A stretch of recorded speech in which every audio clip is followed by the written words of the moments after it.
Hello, this is Mara Elaine on the Buying in Space channel. I'm going to read the book of Exodus from the Torah.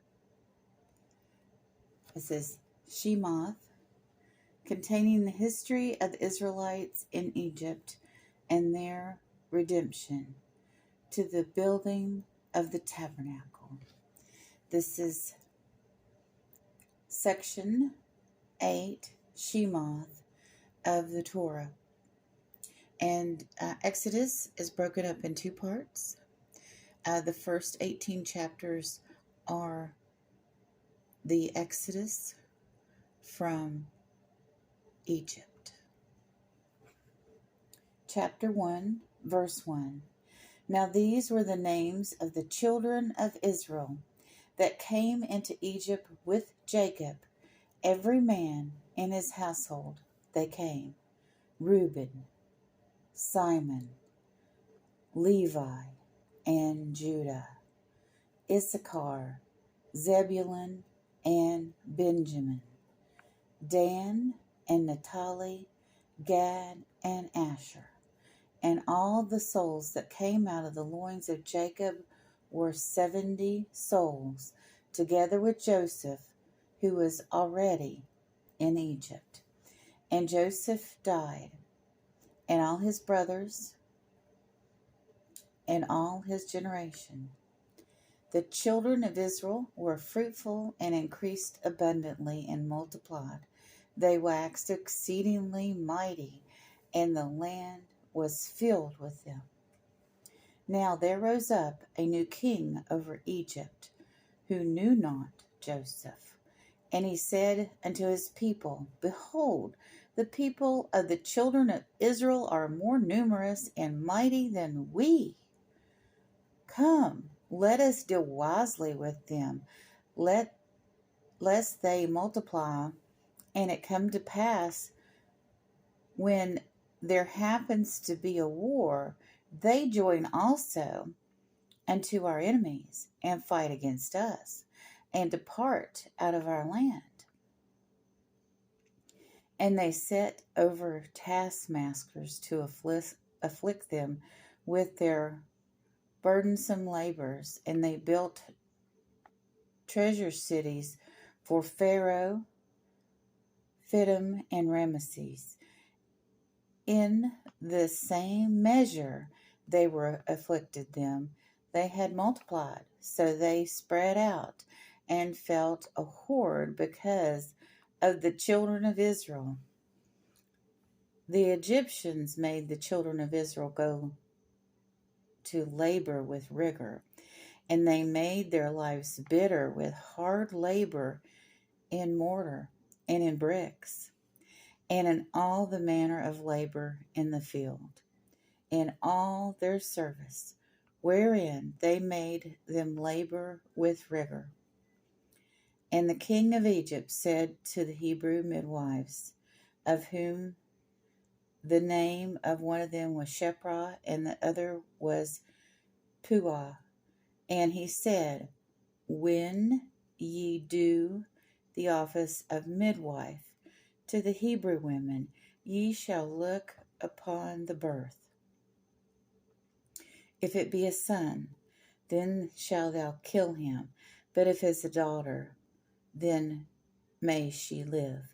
But the midwives feared God, and they did not as the king of Egypt had commanded them, but saved the men children alive. And the king of Egypt called the midwives, and he said unto them, Why have ye done this thing, and have saved the men children alive? And the midwives said to the Pharaoh, Because the Hebrew women, they're not like Egyptian women, for they are lively. Ere the midwife cometh unto them, they are delivered. And God dealt well with the midwives, and the people multiplied and waxed very mighty. And it came to pass, because the midwives feared God, that he made them houses. The Pharaoh charged all his people, saying, Every son that is born shall be cast into the river, and every daughter shall be saved alive. So, I'm going to focus, as I read through Exodus, the women in the Bible. And if it hadn't been for these two midwives,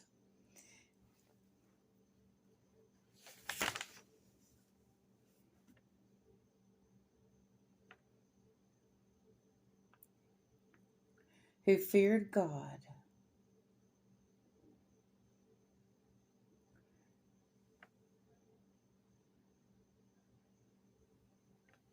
and saved the male children, Israel would not be the nation it is today. It would look different.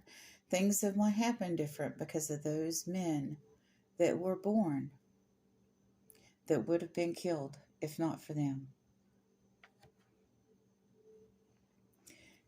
Pharaoh at this time, which they're calling king in this text, but we know from history that they were called pharaohs. Who was he worried about? He was worried about the Hittites. The Hittites actually occupied Syria and a great deal of what was known as, or still is known as, the Lament, the area that God promised Abraham for his descendants. That's a lot of the territory that Hittites controlled. And the Egyptians and Hittites had a battle. And history calls it a draw. But the Hittites really won. But they didn't stay in the land that they conquered. And the Egyptians didn't stay because they really lost. They had the most losses. So they went home. The Hittites went home. And Hittite history records it as a victory for the Hittites. And it's carved in stone that the Egyptians won in Egyptian hieroglyphics. So initially I kind of thought, well, the Pharaoh here, the king, is being driven in fear of the Israelis. But they really could have, as healthy and strong, as fast as they were multiplying, they really could have taken over Egypt. But he should have looked at them as his own people, as an asset. And instead of going and looking at, why are these people so healthy and multiplying? What is going on here? What is their lifestyle? What is their belief? Who is their God? He chose to be arrogant, even though he could see the proof that their way of life was better than the Egyptian way of life at the time in this period of history. People that are successful should be observed and maybe emulated instead of, oh, let's destroy them. And this happens throughout the Bible, and this happened throughout history.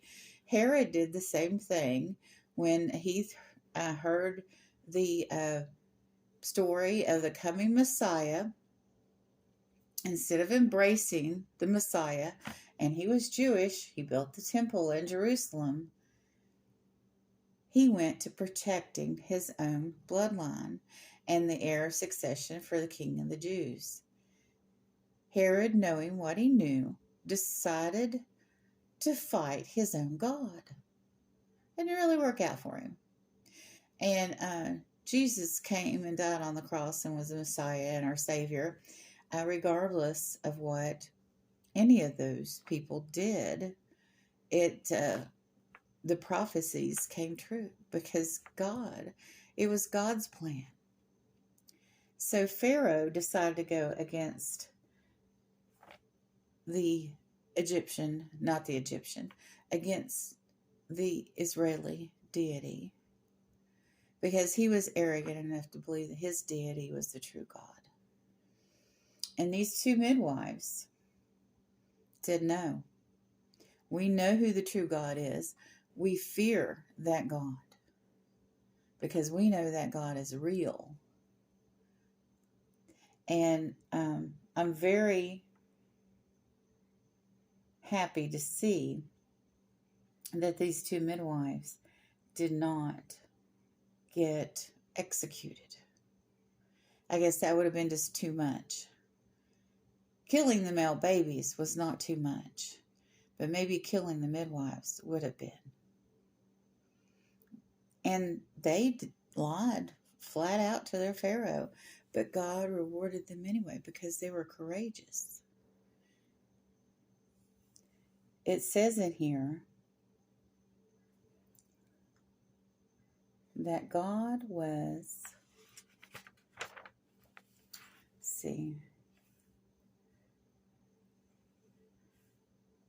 what did it say?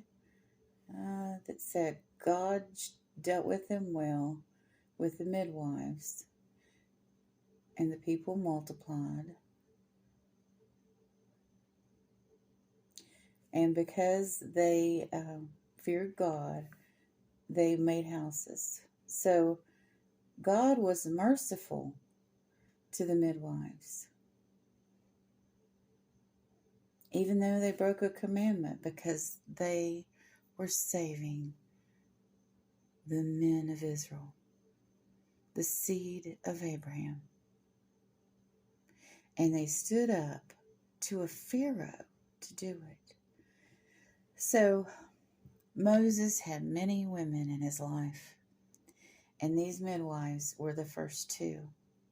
Now, they didn't save Moses directly, but they caused the chain of events, because the Pharaoh said, okay, I'm just going to put out an edict that all the male babies are thrown into the river.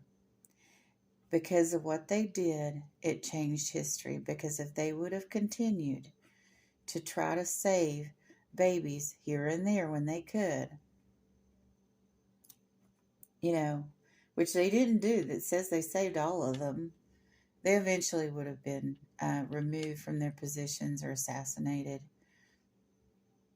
But because they stood up to Pharaoh and disobeyed his order and deceived him, that the Israeli women were different and more, what was the word? Lively. And had their babies before they got there, because I'm sure there were women that did that had the babies before the midwife could get there. I bet these midwives, after that edict was issued, took their time. It's like, oh, let's have another cup of coffee. Let's let mom take care of this. So, and the family. So, because of the way that they worked things, these two women, how they managed them, because they knew they weren't going to murder any babies. They had all their lives helped other women have these babies and see the joy on their face. A midwife's job is it's a lovely job. Even these days when people choose to have natural births and they get midwives, they don't do this unless you're completely healthy. But, to help bring a life into this world is a wonderful thing. And they knew that was wrong. Are there things in your life that you know are wrong, that you're being forced into doing? And you'd take a backlash if you stood up for what was right? These women faced down a Pharaoh who could have wiped them off the face of the planet. All he had to do was snap his fingers and they would be gone. But they did the right thing. What a wonderful couple of women. And these were the first two female heroines in the book of Exodus. Not every lesson is going to be about female heroines, but this one certainly is. So next time we will start in chapter 2, and we will see what other women had to do with Moses' beginning, and how if it wasn't for them, the nation of Israel would not be what it is today. Y'all have a wonderful and blessed day.